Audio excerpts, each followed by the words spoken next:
और आया तो ऑडियो, लेकिन लगा ऐसा कि महाराज जी यहीं बैठ कर के हम सबके बीच से बोल रहे हैं। ऐसी उपस्थिति सबके अनुभव में नहीं आती है, पर महाराज जी का बहुत स्नेह है और आप लोगों को सौभाग्य मानना चाहिए कि हमारे व्रज के ऐसे अद्भुत विभूति महाराज जी बुंदेलखंड से बहुत प्रेम करते हैं और यहाँ के वैष्णवों से बहुत प्रेम करते हैं। और यहाँ पर भी कई वैष्णव महाराज जी के ही शिष्य परिकर यहाँ विराजमान हैं। सबको हमारा बारंबार वंदन है, सबको हमारा प्रणाम। और ठाकुर श्री बांके बिहारी लाल जी के प्राकट्य की आप सबको बधाई हो, बधाई हो, बधाई हो। आप सब लोग कथा के बाद हमारी तरफ से थोड़ी थोड़ी चिरौंजी की बर्फी खा लेना। खाओ पियो करो आनंद, पैसा देंगे आपके विधायक जी। हाँ, सब लोगों को चिरौंजी खा लेना आप लोग। विधायक जी कह रहे हैं अरे महाराज जी। लेकिन इससे बढ़िया बधाई क्या होगी कि आपको 7 दिन की कथा सुनवा रहे हैं और 2-2 बार सुनवा रहे हैं साल में। चिरौंजी की बर्फी में बड़े विटामिन आदि सब होंगे, चिरौंजी भी है कि नहीं पता नहीं, है तो सही, पर जो कथा से आप लोगों को प्राप्त हुआ है वो और किसी वस्तु से प्राप्त नहीं हो सकता।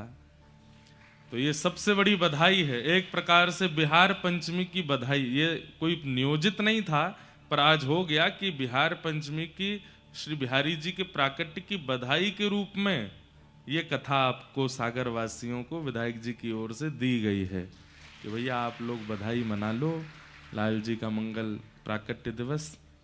तो नित्य सोने की मोहर प्रकट होती थी बिहारी जी के चरणों से, लेकिन जब स्वामी जी ने विचार किया कि आगे कलिकाल में लोभ इतना बढ़ जाएगा, लोग बाग किस स्थिति तक पहुंच जाएंगे, बिहारी जी के दर्शन का लोभ तो कम होगा, सोने की मोहर प्रकट होती है उसका लोभ ज्यादा होगा। तो फिर बिहारी जी से प्रार्थना करके स्वामी जी ने निवेदन किया कि जय जय, कलिकाल में लोग सह नहीं पाएंगे आपके इस प्रताप को, लोभ जग जाएगा और लोभ में कुछ भी करेंगे लोग, कृपा करके आप अपनी इस दिव्य शक्ति को विश्राम दे दो। तो फिर बिहारी जी ने 12 सोने की मोहर प्रकट करना तो विश्राम कर दिया, लेकिन आज भी 12 सोने मोहर की जितनी रकम होती होगी उतना धन, उतना चढ़ावा बिहारी जी में रोज आता है, उतना तो पहुंचे ही जाता है। तो आज भी अदृश्य रूप से 12 सोने की मोहरों के समान धन धान्य वहां उपस्थित होता है। ऐसे हमारे श्री बिहारी जी हैं, अद्भुत है उनकी लीला। ऐसे ठाकुर हैं कि बार बार पर्दा करना पड़ता उनके आगे, क्यों? कोई ज्यादा देर तक उनसे नैन मिला ले तो वही के संग चले जाएं। ऐसे हमारे ठाकुर हैं, इसलिए हर 5 सेकंड में पर्दा किया जाता है कि कोई ज्यादा देर तक इनको देख ना ले, इनसे नैन मिला ना ले। ऐसे हमारे ठाकुर श्री बांके बिहारी, अद्भुत कथा है उनके प्राकट्य की, उसमें जाएंगे तो फिर आज का विश्राम विषय नहीं हो पाएगा, कल की भी पेंडिंग कथा है, तो इसलिए सब हम आज विषय पूर्ण कर देते हैं और कथा को विश्राम की ओर ले चलें। ठाकुर जी ने रास बिहार किया, सब गोपिकाओं के साथ में मधुर रास हुआ। रास के पश्चात श्रीमद् भागवत में युगल गीत आता है, जहां भगवान के रूप माधुरी का और कई भावों का वर्णन गोपियां करती हैं। तत्पश्चात मथुरा में कंस का चिंतन बढ़ता जा रहा है, क्योंकि शत्रु कृष्ण पकड़ में नहीं आ रहे हैं। तभी नारद जी का आगमन हुआ और नारद जी ने योजना बनाकर के कंस से कहा कि तुम धनुर्यज्ञ करो और उस धनुर्यज्ञ में उपहार देने के लिए कुछ लोगों के नाम चयन करो 84 कोष में से, उनमें से 2 नाम कृष्ण बलराम के भी रखो। उपहार देने के पीछे रखना कि इन्होंने हमारी व्यापार में बड़ी वृद्धि की, उनको उपहार दे रहे हैं, इन्होंने यमुना शुद्धिकरण में काम किया, उनको उपहार दे रहे हैं। कृष्ण बलराम के लिए कहना कि हमने सुना था कि जब इंद्र ने वर्षा की तो इन्होंने पर्वत उठा लिया, इसलिए हम इनको उपहार देना चाहते हैं, इसलिए मथुरा बुला रहे हैं। उपहार का लोभ दे करके दोनों बालकों को मथुरा बुलाओ। अभी तक तुमने अपने राक्षसों को उनके पास भेजा, सब मारे गए, अब उनको बुलाओ। कंस ने कहा, गुरुदेव आपकी आज्ञा शिरोधार्य, मैं अभी करता हूं योजना। और धनुर्यज्ञ का कार्यक्रम कंस ने किया। श्री अक्रूर जी महाराज को भेजा है, जाओ जाकर के कृष्ण बलराम को लेकर के आओ।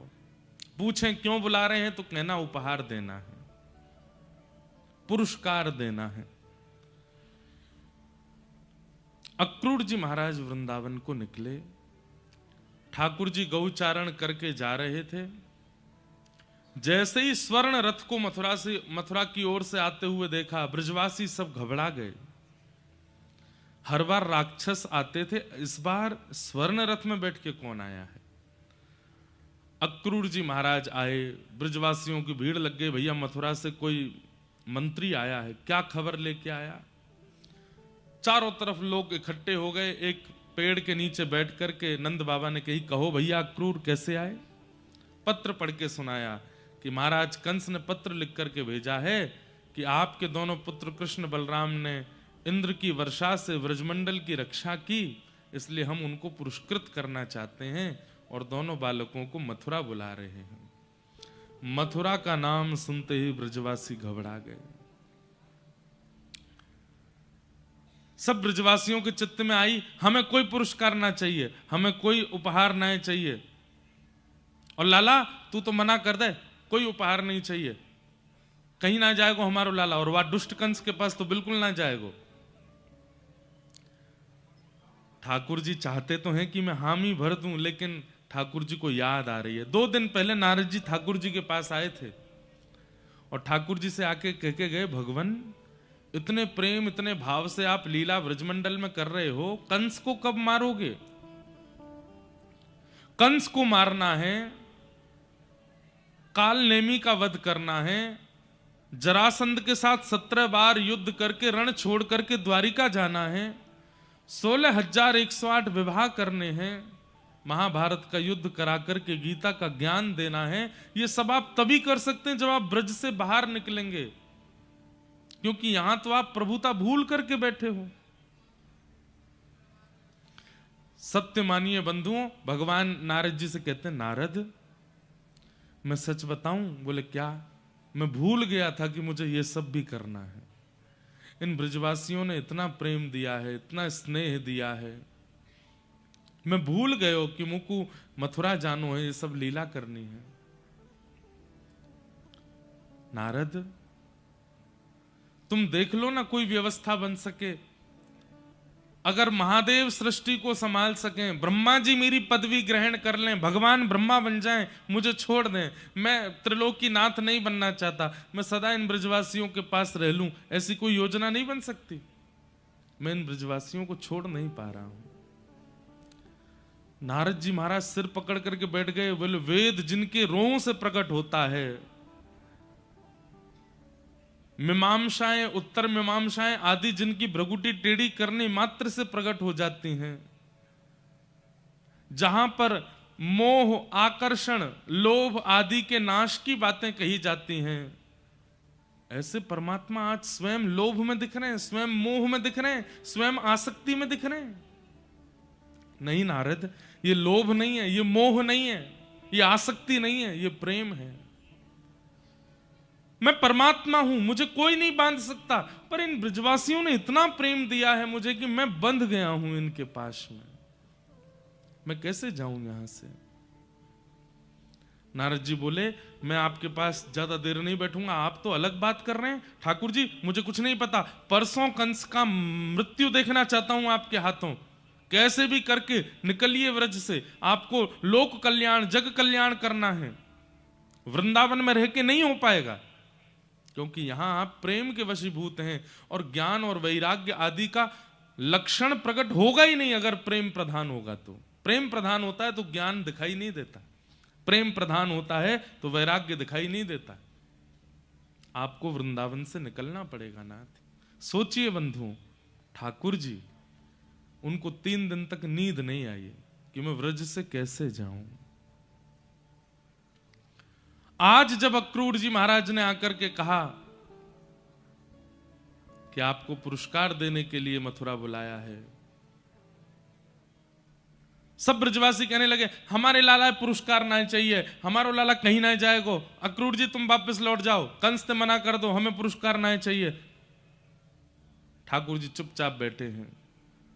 थोड़ी देर में सब ब्रजवासी बोले लाला तू बोल दे, मना कर दे कि मोह ना जानो मथुरा। तो ठाकुर जी हृदय पर पत्थर रख करके बोले क्यों?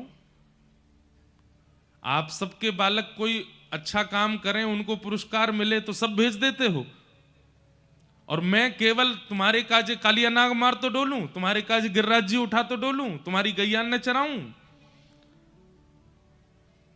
तुम्हारी रक्षा करता रहूं, और आज जीवन में पहली बार कोई ने विचार किया कि मुंह को पुरस्कार मिले तो सबरे मना कर रहे हो, मुझसे पूछिए एक भी बार।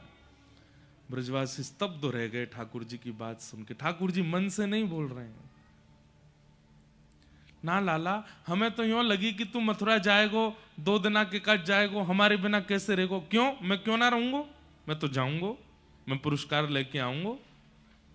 हाँ तुम ब्रजवासी ने तो केवल कभी मुंह को चोर बनाए दें, कभी मुंह को कछू बनाए दें, कभी मुंह कालिया नाग मरवा दें, अगासुर बकासुर धेनुकासुर पूतना आदि, मैं केवल यहां पर रक्षा करवे में ही रहूंगो।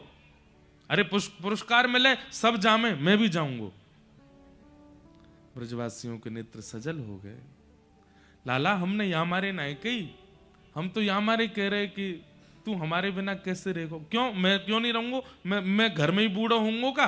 मैं बड़ो है गया हूं, मैं भी जाऊंगो मथुरा, पुरस्कार लेके आऊंगो। सब ब्रजवासी स्तब्ध हो गए।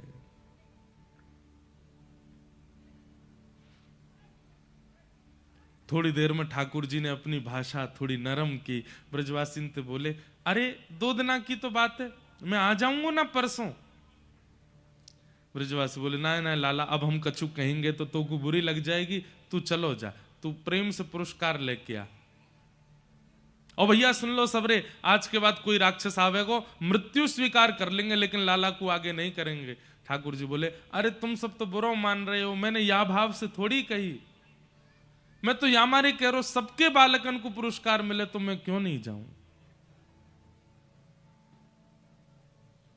ब्रजवासी बोले ना लाला तू चलो जा, तू तो रह लेगो हमारे बिना। वास्तव में बात तो ये कि हम कैसे रहेंगे तेरे बिना, 2 दिन तक तो को देखे बगैर हम कैसे रहेंगे। ब्रजवासियों की स्थिति कैसी है बंधुओं? दर्श बिन दुखण लागे नैन, दरस बिन दुखण लागे नैन, दरस बिन दुखण लागे नैन, दरस बिन दुखण लागे नैन। जब ते तुम बिछुड़े प्रभु मोरे, जब ते तुम बिछुड़े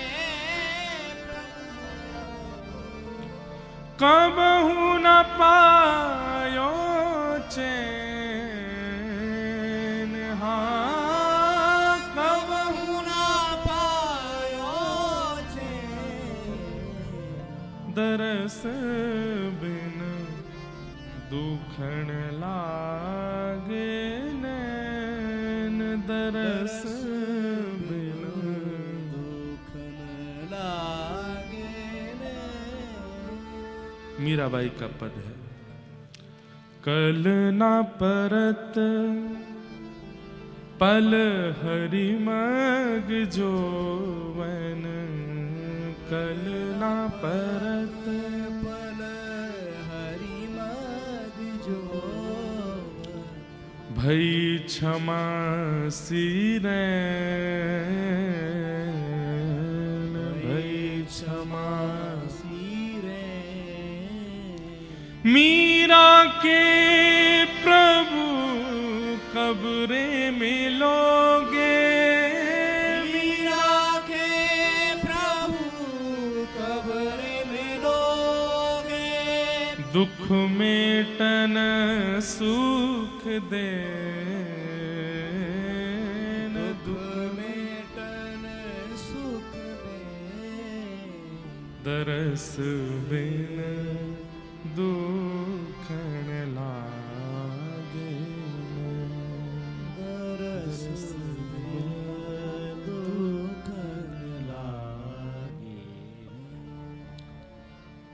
लाला तू अभी गयो नहीं है और तेरे जावे की बात कान में पड़वे ते हमारो हृदय ऐसो पिघल रहे है, इतनो रोनो आ रो है, तू चलो जाएगो तो हम कैसे रहेंगे। ठाकुर जी बोले अरे मैं हमेशा के काज ना जा रो, कल जाऊंगो परसों आ जाऊंगो। लाला तू परसों बोल रहा है लेकिन हमको बरसों सुनाई दे रही है। हम तोते जिद नहीं करेंगे तू फिरते हमें डांटने लगेगो, लेकिन लाला तू तो रह लेगो, हम कैसे रहेंगे तेरे बिना, एक दिना भी हम तेरे बिना रह ना सके। सोचिए बंधुओं ब्रजवासियों की स्थिति कैसी है। जब से ठाकुर जी का जन्म हुआ है ब्रजमंडल में, ब्रजवासी भोजन नहीं बनाते, कपड़े नहीं पहनते, जल नहीं भरने जाते, गोबर नहीं चौकाते, गैया नहीं चराते, सब कार्यों के पीछे एक ही ध्यान है, भोजन इसलिए बनाएंगे क्या पता कन्हैया घर आ गए हो तो, चौका इसलिए लगाते हैं कि कहापतो कन्हैया आ गए तो घर सुंदर दिखना चाहिए, गैया इसलिए चराने जाते हैं कि कल को कहीं कन्हैया दूध पीवे आ गए हो तो बढ़िया वारो दूध मिलना चाहिए, जल भरने इसलिए जाते हैं कहीं कन्हैया जल पीवे आ गए हो तो, वस्त्र इसलिए पहनते हैं कहीं कन्हैया सामने आ गए हो तो वाकु देखवे में हम भावे। हर किसी ब्रजवासी की एक ही स्थिति है, कन्हैया कृष्ण। वो अपने लिए क्रिया नहीं कर रहे हैं, सारी क्रिया कृष्ण के लिए करते हैं। एक दिन के लिए मथुरा जाना है, इस बात से इतने व्याकुल हो रहे हैं कि लाला हम कैसे रहेंगे।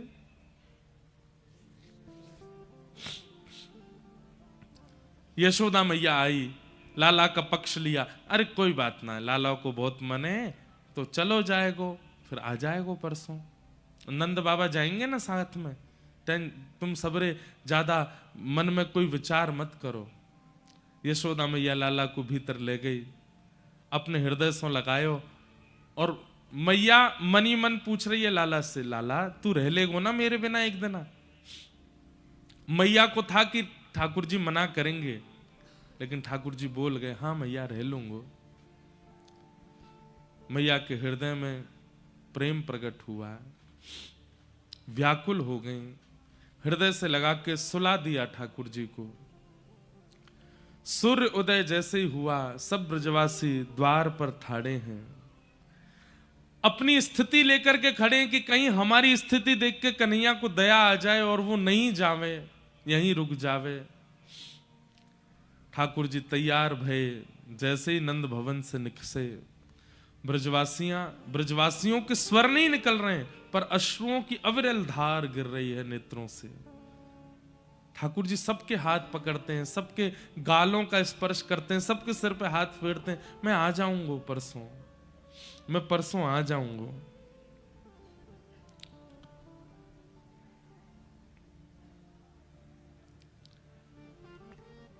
सबसे मिलते भये ठाकुर जी जैसे ही रथ पर आरूढ़ हुए। बंधुओं, यहां जब कंस ने अक्रूर जी को भेजा था वृंदावन, तो श्री देवकी मैया को पता चला कि लाला को वापस लावे के काजे अक्रूर जी जा रहे हैं, तो कारागृह में बैठी वही देवकी मैया ने अक्रूर जी को बुलवाया और अक्रूर जी से कहा तुम मेरे लाला को लेवे जा रहे हो। बोले हाँ मैया अब चिंता मत करो, 11 वर्ष 56 दिन बाद अब आपको लाला वापस आ जाएगा। देवकी मैया बोली मेरो एक काम करके आनो है आपको, ध्यान से सुनियो बंधु। अक्रूर जी महाराज बोले क्या काम मैया? बोले जब लाला को लेके निकलो ना वृंदावन से, नेक्स्ट समय निकाल के यशोदा को एकांत में जाके बता दियो कि ये लाला वाको नहीं है, ये लाला मेरो है। कई लोगों के चित्त में आया होगा कि ये बात देवकी मैया क्यों बुलवा रही हैं, क्या किसी प्रतिस्पर्धा की भावना है या उनके मन में कोई और भावना? नहीं, देवकी मैया जानती हैं कि अब कृष्ण वापस लौट करके व्रज जाने वाले नहीं हैं, और यशोदा इतना ममत्व करती है, इतना प्रेम करती है कन्हैया से कि अगर कृष्ण 2 दिन तक लौट करके नहीं गए तो प्राण निकल जाएंगे यशोदा के। यशोदा को वास्तविकता पता होनी चाहिए कि कृष्ण किसका पुत्र है। अगर वास्तविकता पता होगी तो मन में क्षोभ होगा, लेकिन फिर कन्हैया लौट के आएंगे इस उम्मीद में बैठी नहीं रहेगी वो। इसलिए उसको बता के आना कि कृष्ण किसका पुत्र है। और अब कन्हैया लौट करके व्रज नहीं जाएगा, ये बात यशोदा के कान में बोल के आना अक्रूर। अक्रूर जी महाराज बोले, मां मुझे ऐसा लग रहा है जैसे मानो कुंटलों भारी पहाड़ मेरे ऊपर गिर दिया हो। मैं ये काम कैसे करूंगा? मेरा नाम अक्रूर है, व्रजमंडल मुझे क्रूर कह करके बुलाएगा। एक तो मैं कृष्ण को दूर कर रहा हूं, ऊपर से सत्य बता करके आऊंगा कि कृष्ण उनके पुत्र नहीं है। नहीं, सब ब्रजवासियों को मत बताना, केवल यशोदा को बताना। ठाकुर जी रथ में आरूढ़ हुए। अक्रूर जी महाराज बोले, भगवान आप ब्रजवासियों से मिलो, मैं नेक यमुना जी प्रणाम करके आऊं। ठाकुर जी बोले, हाँ जाओ। अक्रूर जी यमुना जी तो नहीं गए, पीछे खड़ी यशोदा मैया के हाथ पकड़े, मैया नेक आओ, आपसे चर्चा करनी है। यशोदा मैया को नंद भवन में ले गए, चरणों में प्रणाम करते हुए कहा, मैया ये कार्य करने में मुझे पाप का बोध हो रहा है, लेकिन मुझे आपको बताना पड़ेगा। कहा बात है अक्रूर, ऐसे काहे को बोल रहा है? 11 वर्ष 56 दिन पूर्व आपने सुना होगा कि कंस के कारागृह में अष्टभुजी देवी भद्रकाली प्रकट हुई थी। हाँ, मैंने सुनी तो हती कि एक देवी प्रकट भई। बोले, हाँ मां, वास्तविकता यह है कि आपके यहां लाली का जन्म हुआ था और कंस के कारागृह में वसुदेव देवकी के यहां पुत्र का जन्म हुआ। वसुदेव जी ने उस बालक की रक्षा के लिए वहां से लाकर के उस बालक को गोकुल में आपके पास सुला दिया और आपकी पुत्री को ले जाकर के कंस को दिया। वही पुत्री अष्टभुजी देवी काली बनी और जिस बालक को देवकी ने जन्म दिया वही पुत्र आपके यहां आया और वही कृष्ण है। कृष्ण देवकी के पुत्र हैं मां। मुझे बताने में बहुत संकोच है, पर मैं आपसे कहना चाहता हूं, 11 वर्ष 56 दिनों से कारागृह में प्रतीक्षा कर रही है मां देवकी। कृष्ण अब मथुरा जाएंगे, संभवतः लौट करके नहीं आएंगे। वो आपके पुत्र नहीं है, वो देवकी के पुत्र हैं। ये बात सुनकर के यशोदा मैया का तो मानो जैसे संपूर्ण शरीर ठंडा पड़ गया। स्तब्ध हो गई मैया। अब क्या कहना है, क्या बोलना है, क्या करना है, इसकी कोई स्थिति उनको नहीं पता।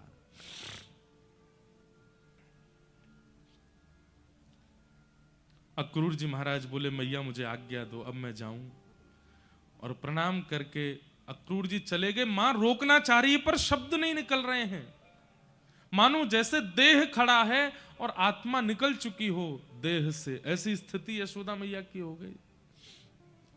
अक्रूर जी वापस रथ में जाकर के बैठे। रथ जैसे ही आगे बढ़ा, ब्रजवासियों के रोने की कोलाहल की आवाज आने लगी, कन्हैया मत जाओ मत जाओ।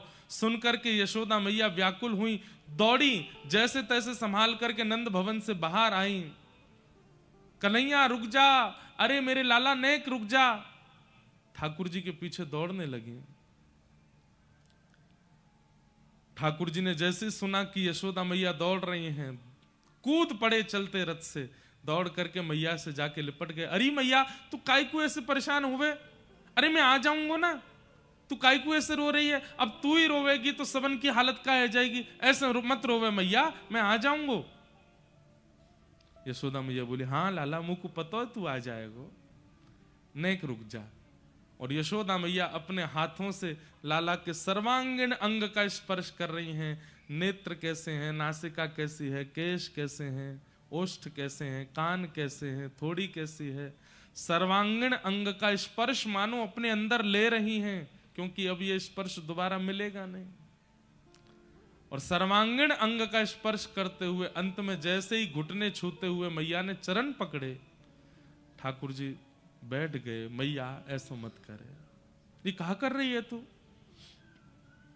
लाला मुकु आज सब सच पतो चल गयो है, तू मेरो लाला ना है, तू तो देवकी को लाला है। और लाला तू मथुरा जाएगो, देवकी मिलेगी, अब तो को अब वापस ब्रजमंडल नहीं आने देगी, पर तू चिंता मत कर, मैं कोई को नहीं बताऊंगी, मेरो लाला अब वापस नहीं आवेगो। सुन करके ठाकुर जी रोने लगे। नहीं मां ऐसे मत कहो। मैया बोली देख लाला अब तू ज्यादा हल्ला मत करियो, तू चलो जा, लेकिन मेरी एक बात मान जा। बोले कहा अब तू जीवन भर मत आइयो वृंदावन, लेकिन तो को कभी खबर पड़ जाए कि यशोदा के प्राण निकरवे वारे हैं, अब मैं तेरी मैया नहीं हूं, अब तो मैं तेरी धाई मां हूं। धाई मां कौन हुए? जो मां जन्म देवे वो मां, और जो बालक को पाले पोसे संग रखे खिलावे पिलावे वो धाई मां है। यशोदा बोली मैं तो तेरी धाई मां हूं ना। ठाकुर जी रो रहे हैं, चरण पकड़ रहे हैं। नहीं मां ऐसे मत बोलो, आप मेरी मैया हो। देख लाला अब तू मेरी बात सुन, मैं इतनी निष्ठुर नहीं हूं कि कोई के बालक को वा की मैया से दूर करूं। तू देवकी के पास जा, बस तू को जब पतो चल जाए ना कि यशोदा प्राण त्याग वारी है, बस वाद ना वापस आए जाइयो, और मैं अपने श्वासन को बचाए के रखूंगी।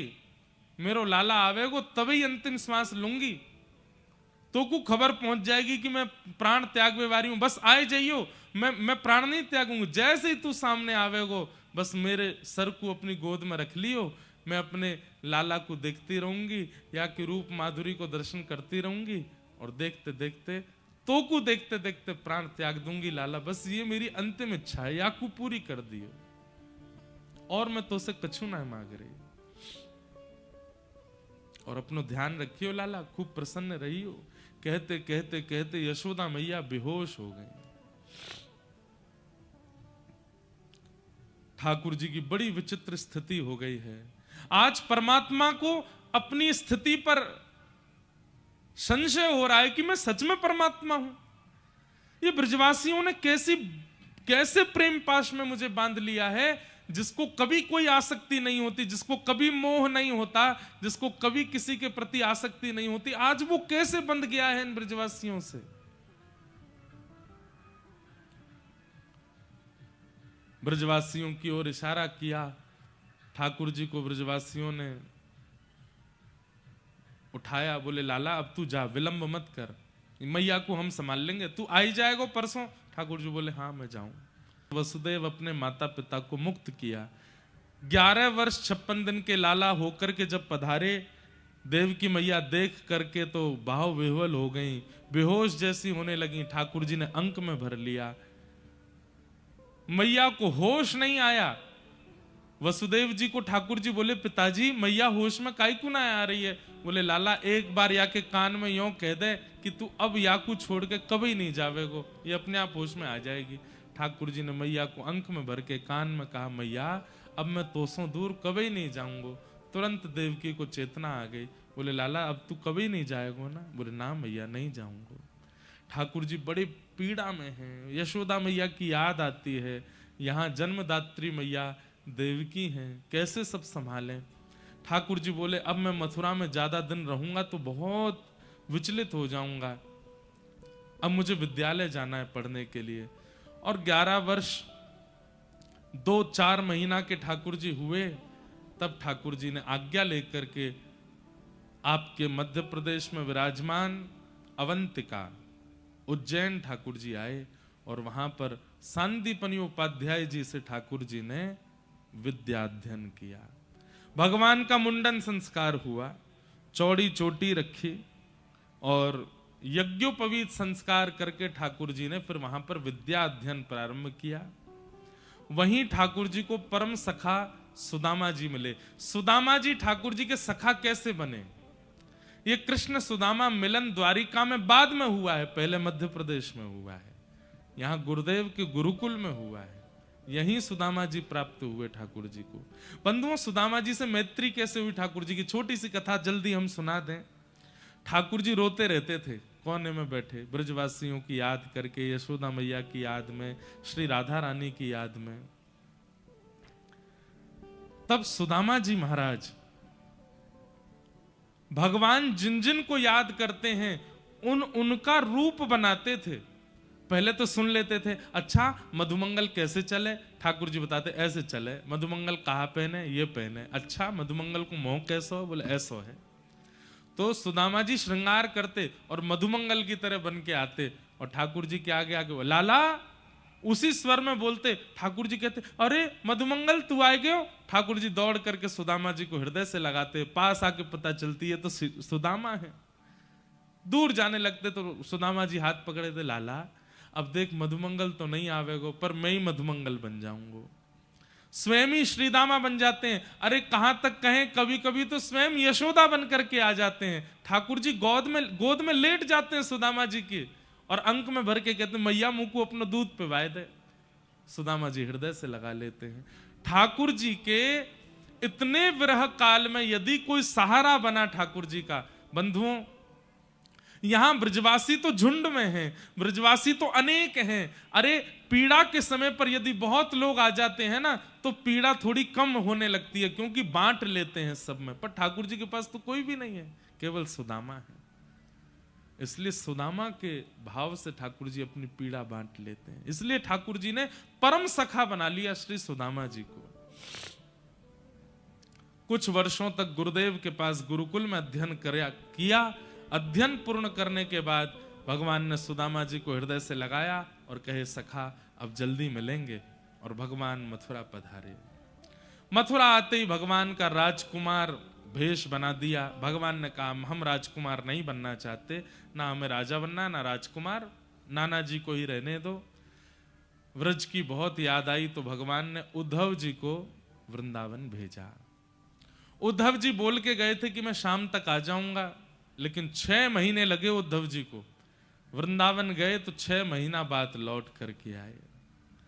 भगवान ने उद्धव जी से कहा उद्धव तुम तो कह के गए थे शाम तक आ जाऊंगा, फिर इतना लंबा समय क्यों लगा। उद्धव जी चरणों में गिर गए, बोले भगवान आगे की लीला किसी और को सौंप दीजिए, मुझे दे दीजिए, मैं आपकी आगे की लीला कर दूंगा, मैं गीता का ज्ञान कर दूंगा, मैं महाभारत के युद्ध में अर्जुन का सारथी बन जाऊंगा, सब द्वारिका लीला आदि में आप मुझे पूरा सौंप दीजिए, मैं आगे की पूरी लीला में, आप तो वृंदावन जाओ, आपके लिए इस ब्रह्मांड में वृंदावन से सुंदर स्थान नहीं है। नाथ कितना प्रेम करते हैं ब्रजवासी आपसे, आप वापस चले जाओ। भगवान ने उद्धव को हृदय से लगाया, उद्धव ये संभव नहीं, अब लीला आगे बढ़ाने के लिए मुझे जाना पड़ेगा। लेकिन मुझे बहुत प्रसन्नता है कि अब वृंदावन तेरे अंदर बस गया है। अब जब भी मुझे व्रज की याद आएगी मैं तुझे बुला लूंगा, तुझे बैठा लूंगा। क्यों? क्योंकि गोपियों ने तुझे प्रेम सिखा करके भेजा है। बंधुओं उद्धव कृष्ण संवाद अद्भुत है, अभी समय नहीं, मैं नहीं उसमें प्रवेश कर सकता, अद्भुत है।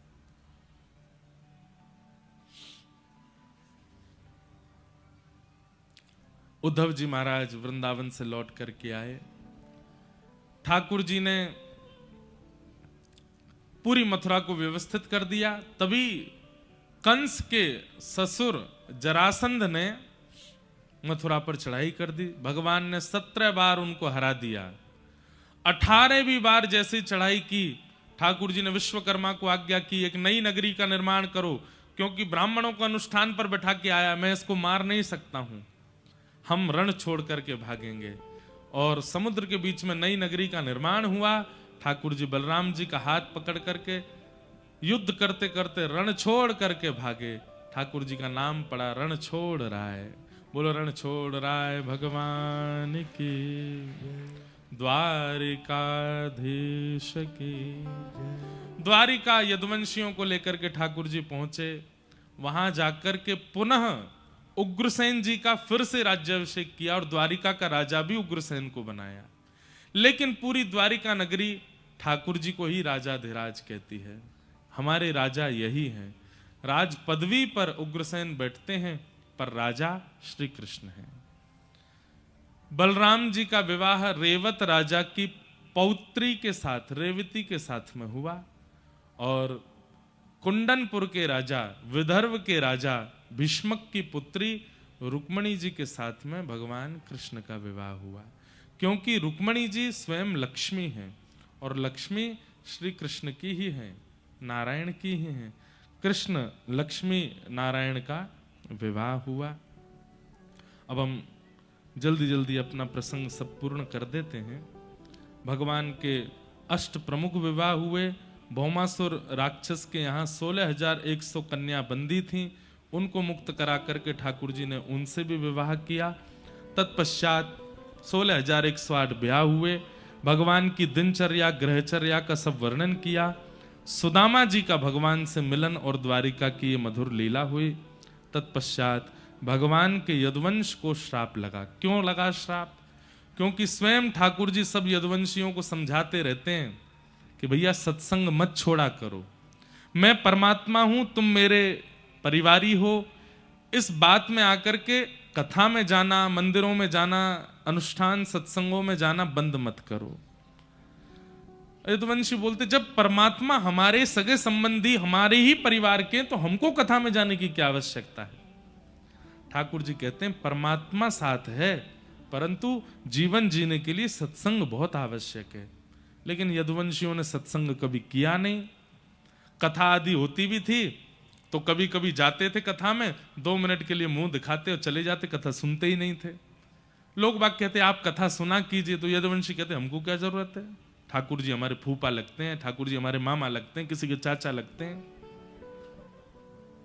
इसके कारण यदुवंशियों की बुद्धि विवेक युक्त नहीं बन पाई और एक दिन वो किया जो नहीं करना चाहिए था। ठाकुर जी समझाते थे देखो तुम सत्संग करते नहीं हो, संतों का अगर तुमने कभी अपमान किया, अपराध किया, तो मैं भगवान होके भी तुमको नहीं बचाऊंगा। और एक दिन वही हुआ, भगवान के ही पुत्रों ने, शांब आदियों ने संतों की परीक्षा लेने के लिए बोले, पिताजी भी पूरे दिन इन संतों की बड़ी प्रशंसा करते हैं, देखें तो सही है कैसे होते हैं। और शांब को साड़ी पहना करके, भगवान के पुत्र को साड़ी पहना के, घूंघट लगा के, पेट में पोटला बांध के, एक गर्भवती नारी जैसे बना के उसको ले गए। महाराज नई बहू आई है, आप सब संत जनों के पास तो दिव्य दृष्टि है, देख के बताओ पेट में लाला है कि लाली। संतों ने दिव्य दृष्टि से देखा, पहचान गए, हमारी परीक्षा लेने आए हैं, भगवान के पुत्र को साड़ी पहना करके हमारे सामने हमारा मजाक उड़ाने आए हैं। ये भगवान का पुत्र शांब है जिसको तुम साड़ी पहना के लाए हो, जाओ हमारा उपहास किया, हम श्राप देते हैं, इसके पेट से लोह पिंड निकलेगा जिससे तुम्हारा पूरा यदुवंश नष्ट हो जाएगा। साड़ी हटा करके देखा तो वो पोटला लोह पिंड बन गया। उग्रसेन राजा के पास दौड़े दौड़े भगवान के सब पुत्र गए, बोले आप ऐसे ऐसे हो गया, हमसे गलती हो गई, अब आप बताओ। बोले तुम लोग मानते नहीं हो, सब अपराध करते हो, अब क्या करें? बोले इसको घिस के समुद्र में फेंकवा दो, कुछ नहीं होगा। समुद्र में पूरा लोह पिंड डलवा दिया घिस करके, लेकिन लहरों के कारण वो द्वारिका के चारों तरफ एरका नाम की विषैली घास बन गया। एक दिन यदुवंशी सब सोचने लगे अब तो हमारा नाश हो ही नहीं सकता, हमने लोह पिंड भी घिस के फेंकवा दिया। एक दिन आपस में खेलते खेलते किसी बात पर झगड़ा हुआ, थोड़ा झगड़ा। एक बात और सुनिएगा, गैर सत्संगी व्यक्ति जो सत्संग नहीं करता, इतनी सी बात पर उसको इतना बुरा लगता है, लेकिन सत्संगी व्यक्ति के साथ इतना बुरा कर दो तो भी उसको इतना ही लगता है। अब जरा सी कोई बात हो गई, खेल खेलते खेलते यदुवंशियों को इतना बुरा लग गया, अच्छा तुमने हमारे साथ ऐसा किया, तुम जानते हो हम कौन लगते हैं कृष्ण के। इसी बात पर लड़ाई झगड़ा करते करते यदुवंशियों में ऐसा युद्ध भिड़ा, समुद्र के तट पर जाकर के वही एरका नाम की घास एक दूसरे पर फेंकने लगे, स्पर्श होते ही सब यदुवंशियों का नाश हो गया। भगवान अटारी पर खड़े खड़े देख रहे थे, बोले ये मेरे ही वंशधर हैं, इनका नाश करना आवश्यक था, नहीं तो यही भार बन जाएंगे पृथ्वी पर। बलराम जी महाराज क्षीर सागर में प्रवेश कर गए और श्री ठाकुर जी उद्धव जी को ज्ञान उपदेश करते हैं। बहुत ध्यान से सब लोग सुनिए, उद्धव जी को ज्ञान उपदेश करते हैं। अभी कुछ महीने पहले बद्रीनाथ में कथा हुई थी, वहां पर यही प्रसंग सुनाया था, कृष्ण उद्धव संवाद।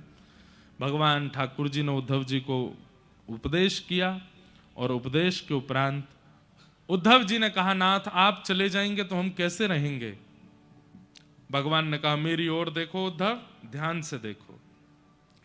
अपनी पूरी लीला का स्मरण करके ठाकुर जी एक दिव्य ज्योति में प्रकट हो गए। आकाश में 7 बार भ्रमण किया और 7 बार भ्रमण करते हुए तिरोधाय प्रविष्टोयम श्रीमद्भागवतार्णवम, चतुश्लोकी भागवत में ठाकुर जी आके विराजमान हो गए और कह दिया उद्धव, कलिकाल में यदि मेरा अनुभव करना है, मेरा आश्रय चाहिए, तो श्रीमद् भागवत जी की कथा श्रवण करना, ये मेरा ही स्वरूप है।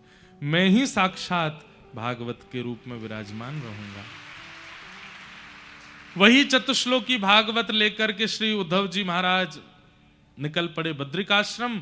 मैत्रेय मुनि गए विदुर जी के पास। नारद जी ने वही चतुश्लोकी भागवत वेदव्यास जी से जाकर के उसका विस्तार करवाया, जिसे हम आप सब लोग आज श्रवण कर रहे हैं। ठाकुर जी लीला पूरी करके चले गए। उद्धव जी महाराज बद्रिकाश्रम चले गए। अर्जुन को भगवान ने एक दायित्व दिया था कि मेरी 8 पत्नियों को लेकर तुम वृंदावन चले जाओ, क्योंकि मेरे जाते ही द्वारिका डूब जाएगी। अर्जुन समस्त अष्टपटरानियों को लेकर के वृंदावन जाने लगे, पर बीच मार्ग में ठाकुर जी ही एक अपहरणकर्ता बन के आए और 8 पत्नियों का हरण कर लिया।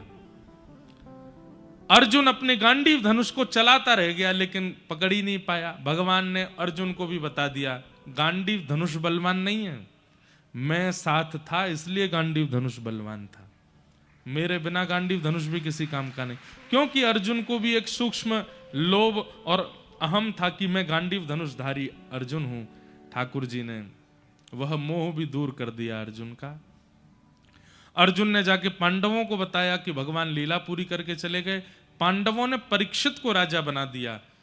परीक्षित राजा से एक दिन अपराध हुआ, संत का अपमान किया, 7 दिन में मरने का श्राप लगा। सुखदेव जी ने आकर के कथा सुनाई।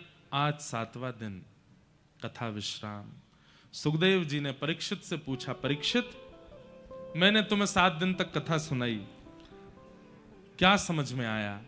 तब परीक्षित जी महाराज बोले कि नाथ, मुझे यही समझ आया कि मृत्यु मेरी नहीं होगी, मृत्यु शरीर की होगी। मैं तो नित्य मुक्त शुद्ध एक आत्मा हूं, इस देह का त्याग करके परमात्मा को प्राप्त हो जाऊंगा। शुकाचार्य जी बोले, बस अब इससे अधिक और तुम्हें कुछ नहीं सुनाना, अब तुम बस प्रेम से प्रतीक्षा करो। तक्षक सर्पाए परीक्षित जी का स्पर्श करके उनके देह को विश्राम दिया और श्री शुकाचार्य जी महाराज वहां से प्रस्थान कर गए। बोलो सुखदेव जी महाराज की। मार्कंडे ऋषि ने प्रलयकालीन भाव का दर्शन किया। आदि आदि सब कथाएं सुनाई गई। भागवत जी का अंतिम श्लोक सब लोग 3 बार मेरे साथ बोलेंगे। भवे भवे यथा भक्ति, भवे भवे यथा भक्ति, इतनी संख्या में आप लोग हैं। भागवत जी के विश्राम के 2 श्लोक हैं। कम से कम इनको बहुत भाव से और ऊंचे स्वर में शुद्ध उच्चारण कीजिएगा। नेत्र बंद करके अपने इष्ट का ध्यान करते हुए बोलो। भवे भवे यथा भक्ति, भवे भवे यथा भक्ति, पादयोस्तव जायते, पादयोस्तव जायते, तथा कुरुष्व देवेशः, तथा कुरुष्व देवेश, नाथस्त्वं नो यतः प्रभो, नाथस्त्वं नो यतः प्रभो, नाम संकीर्तनं यस्य, नाम संकीर्तनं यस्य, सर्वपाप प्रणाशनो, सर्वपाप प्रणाशनो, प्रणामो दुःख समनः, प्रणामो दुःख शमनः, तं नमामि हरिं परम्। तं नमामि हरिं परम्। नाम संकीर्तनं यस्य, नाम संकीर्तनं यस्य, सर्वपाप प्रणाशनो, सर्वपाप प्रणाशनो, प्रणामो दुःख समनः, प्रणामो दुःख शमनः, तं नमामि हरिं परम्। नमामि हरिं। अंतिम बार बोलो। नाम संकीर्तनं यस्य, नाम संकीर्तनं यस्य, सर्व पाप प्रणाशनम सर्वपापप्रणाशनम् प्रणामो दुःख समनः प्रणामो दुःखशमनः तम नमामि हरिं परम। तं नमामि हरिं परम्। जिन भगवान का नाम संकीर्तन समस्त प्रकार के पापों से मुक्त करता है, ऐसे प्रभु के पावन नाम को हम बारंबार प्रणाम करते हैं, बारंबार वंदन करते हैं और प्रार्थना करते हैं। जीवन से चाहे जो भी भाव निकल जाए, पर हे हरि आपका नाम मेरे चित्त से कभी ना जाए। हे नाथ मैं आपको कभी भूलूं ना। हे नाथ आप मुझे कभी बिसराओ ना। हे नाथ आपका नाम मेरे हृदय से कभी जाए ना। बस अंतिम श्वास जब भी प्रकट हो, हे नाथ आपका ये नाम सहज ही मेरे मुख पर आ जाए और आपका नाम स्मरण करते हुए मैं प्राणों का त्याग करूं। ऐसी भावना के साथ भागवत जी को बारंबार प्रणाम। बोल वृंदावन बिहारी लाल की जय श्री राधा रमण लाल की जय श्री राधा वल्लभ लाल की जय श्री अटल बिहारी लाल की जय द्वारिकाधीश की जय श्री राधा वल्लभ लाल की जय श्री विठ्ठल भगवान की जय अनंत बलवंत श्री हनुमान जी महाराज की जय जय जय श्री राधे जय जय श्री राधे जय जय श्री राधे। नमः पार्वती पतये हर हर महादेव। ठाकुर जी के पावन युगल चरणों में बारंबार प्रणाम। आप सब सागरवासियों को बहुत बहुत जय श्री कृष्ण, जय श्री जय सिया राम, कृष्ण जय श्रीमन नारायण। दोनों भुजा उठाइए, हमको आशीर्वाद दो कि आप महाराज जी ऐसे ही कथा सुनाते रहो, बार बार हमारे सागर आते रहो। आप सब सागरवासियों को प्रणाम करते हैं। हमारी अनुश्री जी और शैलेंद्र जी के लिए भी एक बार भुजा उठा के इनको भी आशीर्वाद दो और इनको भी वंदन करते हुए कि ये ऐसे ही भक्ति भाव में, प्रेम भाव में लगे रहें और हमें बार बार सागर बुलाते रहें। आप सबको खूब खूब प्रणाम करते हैं।